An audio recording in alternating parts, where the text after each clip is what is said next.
विद्यार्थी मित्रांनो, आजच्या व्हिडिओमध्ये आपण शॉर्ट टिप पाहणार आहोत. क्रमवार येणाऱ्या नैसर्गिक संख्यांच्या वर्गांची बेरीज कशा पद्धतीने करायची आहे ते शिकवण्यामध्ये पाहूया. त्या ठिकाणी उदाहरण 1 चा वर्ग अधिक 2 चा वर्ग अधिक 3 चा वर्ग अधिक 4 चा वर्ग अधिक 5 चा वर्ग एकूण कुठपर्यंत करायचं तर 9 चा वर्ग इथपर्यंत, म्हणजे 1 च्या वर्गापासून ते 9 च्या वर्गापर्यंतच्या वर्गांची बेरीज आपल्याला करायची आहे. पहा या ठिकाणी काय करायचे आहे, शेवटची संख्या किती आहे ते पहा, 9 आहे लक्षामध्ये. मग या ठिकाणी 9 लिहून टाका. 9 गुणिले त्याच्यानंतर जी क्रमवार संख्या सांगा 10 लिहून टाका. 10 गुणिले या दोन्हींची बेरीज करा, 9 आणि 10 यांची बेरीज गुणिले करा. 10 आणि 9 किती झाले 19 लिहून टाका इथे 19 भागिले 6 करायचं आहे.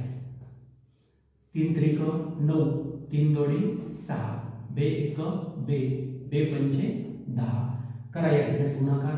3 पाची 15 15 गुणिले 19 15 9 35 हातचे किती आले 13 15 1 15 आणि 15 आणि 13 किती झाले 28, म्हणजे उत्तर आपल्याला किती 285.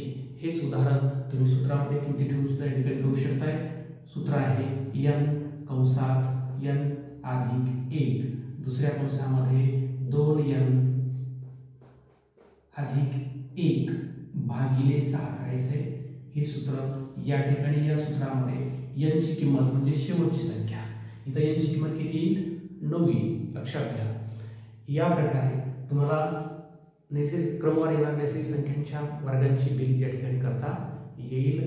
अशा पद्धतीने स्पर्धा परीक्षेसाठी दररोज नवनवीन स्ट्रिक या ठिकाणी पाहण्यासाठी चॅनलला सबस्क्राईब नक्की करा, लाईक करा, शेअर करा. धन्यवाद.